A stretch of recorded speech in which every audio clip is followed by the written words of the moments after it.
My name is Christine Marquette, and I'm a registered dietitian with the Austin Regional Clinic, and I'm going to talk to you about how long before the effects of apple cider vinegar are shown.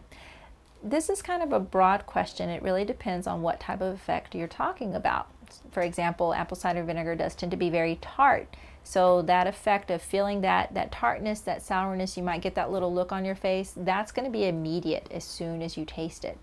Somebody who's trying to use apple cider vinegar for weight loss, they're going to be waiting a long time because it doesn't necessarily help with weight loss.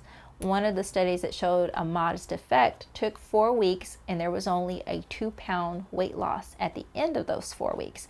So again, that's one study. It's about the only study that's shown very much effect for weight loss in particular, and again, it was a very modest effect. As far as diabetes goes, there's actually more research being done in that area, and that's something that did show more of an immediate effect in some people. In some of the studies, typically the dose that was used was 2 tablespoons immediately before a meal.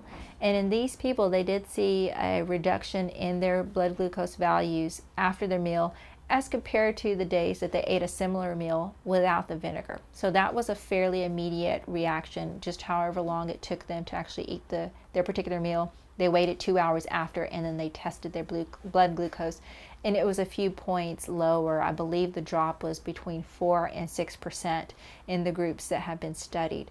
So for diabetes, glucose, in some of the preliminary research, it has shown an effect within a couple of hours. So again, it kind of depends on what effect you're looking at.